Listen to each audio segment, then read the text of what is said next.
Hi guys, मेरा नाम है यश और आज की इस वीडियो में हम लोग बात करने वाले हैं एक ऐसे स्कैम के बारे में जिसने पूरी इंडिया को हिलाकर पटक दिया है। देखो, इंडिया और स्कैम का नाता तो बहुत पुराना है।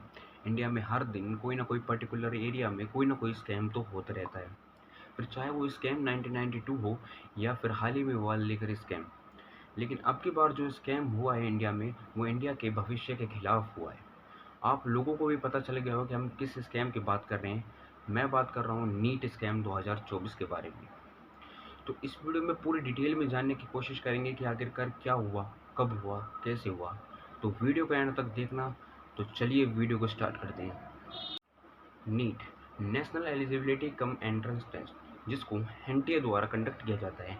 नेशनल टेस्टिंग एजेंसी एनटीए 16 से ज़्यादा एग्ज़ाम्स को कंडक्ट करवाती है ऑल ओवर इंडिया में, जिसमें से आईआईटी जेईई नीट कुछ पॉपुलर एग्ज़ाम्स हैं। नीट एक नेशनल लेवल का एग्ज़ाम होने के बावजूद भी इसमें पेपर लीक्स होने की जैसे हम लोग केसेस डेली सुनते रहते हैं।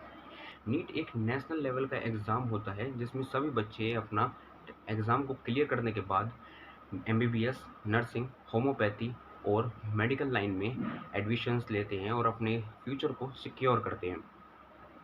वीडियो में आगे बढ़ने से आपको पहले एक नीट का एग्ज़ाम पैटर्न समझा देता हूँ, जिससे आपको आगे की वीडियो में कोई दिक्कत ना हो। देखो, नीट में टोटल 200 क्वेश्चंस आते हैं, जिनमें से हर बच्चे को 180 क्वेश्चंस अटेम्प्ट करने होते हैं। यदि कोई बच्चा 180 क्वेश्चंस को राइट अटेम्प्ट करता है तो उसके जो मार्क्स होते हैं वो टोटल होते हैं 720 आउट ऑफ 720, यानी कि उस बच्चे की जो रैंक बनेगी वो एयर 1 बनेगी। यदि कोई बच्चा एक क्वेश्चंस को किसी कारण से या फिर मजबूरी में छोड़ देता है तो उसके उस क्वेश्चन के 4 नंबर कटते हैं, यानी कि उसके टोटल जो मार्क्स होंगे वो होंगे 716 आउट ऑफ 720। और अगर यदि कोई बच्चा एक क्वेश्चंस गलत अटेम्प्ट करता है तो उसके 4 नंबर तो उस क्वेश्चंस को गलत अटेम्प्ट करने के और 1 नंबर नेगेटिव मार्केटिंग के कटते हैं, यानी कि जो उसके टोटल मार्क्स बैठेंगे वो बैठेंगे 715 आउट ऑफ 720। अब मैं ये सब आपको क्यों बता रहा हूँ, क्योंकि इसकी ज़रूरत आपको आगे पढ़ने वाली है। तो चलिए अब हम बात करते हैं ऐसी प्रॉब्लम्स के बारे में जिनको नीट स्कैम में देखा गया है। तो प्रॉब्लम नंबर 1 जो है पेपर लीक।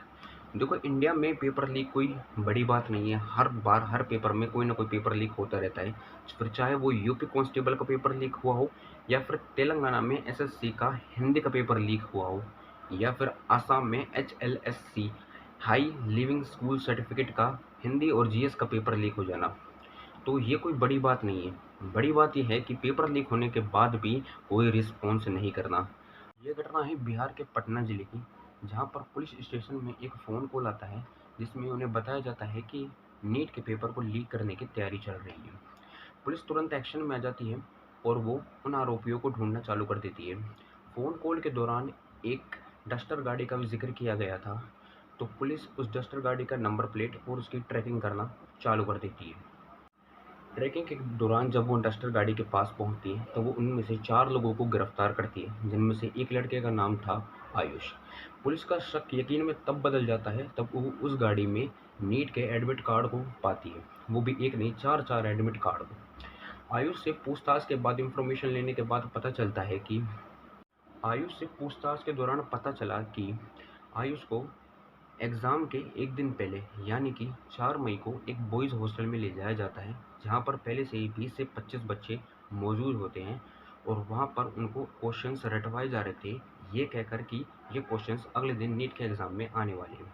और हुआ क्या, अगले दिन जब आयुष एग्ज़ाम देने के लिए सेंटर पर पहुँचता है यानी कि 5 मई को, तब उसको क्वेश्चन पेपर में देखता है कि ये सारे के सारे वही क्वेश्चंस हैं जिनको एक दिन पहले 4 मई को सभी बच्चों को रटवाए गए थे।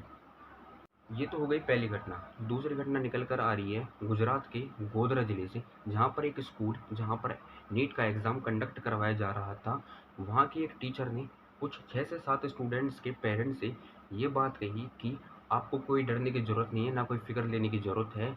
आपके बच्चे के सारे क्वेश्चंस को मैं खुद हम सॉल्व करवाएँगे। बस बदले में आपको 10 लाख रुपए हमको देने होंगे। ये खबर सुनने के बाद तुरंत पुलिस रेड मार देती है उस स्कूल में और उस टीचर को 7 लाख रुपए एडवांस की फिरौती के साथ पकड़ लिया जाता है। दूसरी सबसे बड़ी प्रॉब्लम है वो है अनफेयर रिजल्ट।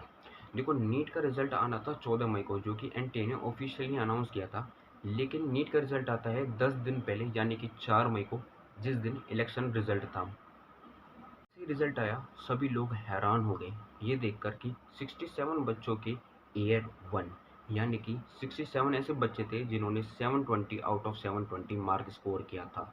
ये सब एक हैरान कर देने वाली बात है कि मतलब ऐसा क्या हुआ कि यार 67 बच्चे इतने टफ एग्जाम होने के बावजूद भी एयर वन लेकर आ रहे हैं। अगर आप कुछ रिकॉर्ड चेक करोगे तो 2019 में सिर्फ एक एयर वन था, 2020 में 2 एयर वन, 2021 में 3, 2022 में 4 और 2023 में 3। अब ऐसा क्या हुआ कि एक साल के अंदर ही डायरेक्ट 64 प्लस स्टूडेंट्स, यानी कि टोटल 67 स्टूडेंट्स को एयर वन रैंक मिल गई। या तो बच्चे को ज़्यादा ही पढ़ लिख गए या फिर स्कैम हुआ है। और अगर आपने रिजल्ट को ध्यान से देखा तो आपने एक चीज़ और नोटिस करी होगी कि जितने भी एयर वन के बच्चे थे उनमें से 7 बच्चे ऐसे थे जिनके रोल नंबर के शुरू के 7 डिजिट्स बिल्कुल सेम थे। यानी कि मतलब या तो वो किसी एक ही सेंटर से बिलोंग करते थे या फिर आसपास के सेंटर से बिलोंग करते थे। ये भी एक बहुत कोई कोइंसिडेंस नहीं हो सकता है, ये भी एक हैरान कर देने वाली बात है कि एक ही सेंटर से 7 ऐसे बच्चे जो एयर वन यानी कि 720 आउट ऑफ 720 मार्क्स कर रहे हैं। दूसरी गड़बड़ ये है कि उस लिस्ट में 2 ऐसे बच्चे थे जिनकी रैंक 68 और 69 आई है। अगर आप उनके स्कोर को चेक करोगे तो वो 718 और 719 आउट ऑफ 720। तो आपने अगर थोड़ा सा ध्यान दिया हो तो मैंने बताया था कि प्रैक्टिकली ये चीज़ पॉसिबल नहीं है कि किसी बच्चे के 780 या फिर 719 नंबर आ सकते हैं।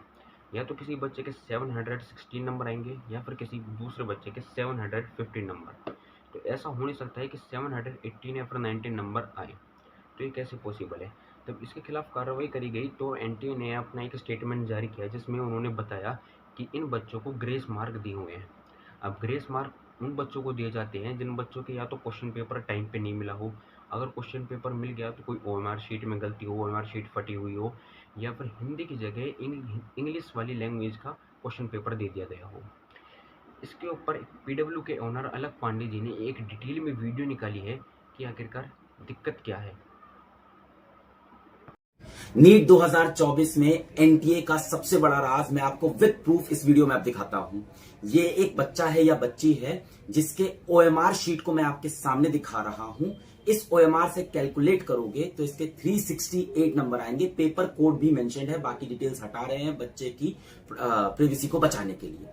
तो यहां से इसके 368 नंबर आ रहे हैं और ये रहा एनटीए द्वारा जारी किया गया इसका नीट का रिजल्ट। यहां पे इसके 453 नंबर आ रहे हैं, यानी कुल 85 नंबर का इसे ग्रेस मिला या कैसे हासिल हुआ। और 85 नंबर की ग्रेस से इसकी रैंक लाखों आगे चली गई होगी और एक नॉर्मल बच्चा लाखों रैंक पीछे गया है। ना जाने ऐसा कितने रिजल्ट के साथ हुआ है, इसीलिए इस बार कट ऑफ इतना हाई दिख रहा है। इस वीडियो को हमें ज्यादा से ज्यादा शेयर करना है कि ये एनटीए तक पहुंचे, लोगों तक पहुंचे और वो इस पे कुछ एक्शन ले। और मैं रिक्वेस्ट करूंगा कि सारे क्रिएटर्स इस टॉपिक को हाईलाइट करें और एनटीए से बोले कि इस पे एक्शन। इस वीडियो में अलग सर ने पूरी डिटेल में बताया कि यदि प्रॉब्लम टाइम है तो सॉल्यूशन भी टाइम होना चाहिए। फॉर एग्जांपल अगर किसी बच्चे को 15 या 20 मिनट पेपर लेट मिलता है या फिर मतलब 15 या 20 मिनट ख़राब हो जाती है तो उसको 15-20 मिनट एक्स्ट्रा टाइम दिया जाए, ना कि ग्रेस मार्क्स दिया जाए बेफालतू के। देखो नीट एक नेशनल लेवल का एग्ज़ाम है जिसमें हर साल लाखों बच्चे एग्ज़ाम देते हैं ताकि वो अपने भविष्य को, अपने माँ बाप का नाम रोशन कर सके, अपने भविष्य को ठीक कर सके और साथ में देश का भी नाम रोशन कर सके और डॉक्टर बन के वो देश की सेवा कर सके। लेकिन जब वो इन चीज़ों को देखते हैं, ख़राब सिस्टम को देखते हैं जहाँ पर पेपर लीक्स होते हैं, तो वो अंदर से बिल्कुल टूट जाते हैं और वो कुछ गलत फैसले उठा लेते हैं जैसे सुसाइड। तो इन चीज़ों से बच्चों पर बहुत ही ज़्यादा इम्पैक्ट पड़ता है कि पेपर लीक होना या फिर मतलब ख़राब रिजल्ट देना। तो इन चीज़ों के लिए ज़िम्मेदार कौन है आखिरकार? तो अभी एक बहुत बड़ी खबर निकल कर आ रही जिस दिन मैं ये वीडियो शूट कर रहा हूँ 14 जून को, कि एनटीए ने अपनी गलती मान ली है और एग्ज़ाम को दोबारा से कंडक्ट करवाना चाहती है। 23 जून को दोबारा से एग्ज़ाम कंडक्ट होगा जिसमें लगभग 1563 बच्चे जिनको ग्रेस मार्क्स दिए गए थे वो एग्ज़ाम देंगे और 30 जून को रिज़ल्ट आएगा और 6 जुलाई को काउंसलिंग होगी। तो इससे क्या इम्पैक्ट पड़ेगा ये तो हमको नहीं पता, लेकिन कुछ ना कुछ तो अच्छा इम्पैक्ट पड़ेगा। कहते हैं ना कि जो हुआ अच्छे के लिए हुआ। तो अगर आपको वीडियो अच्छी लगी हो तो लाइक करिए, चैनल को सब्सक्राइब करिए और हाँ वीडियो को ज़्यादा से ज़्यादा शेयर करिए।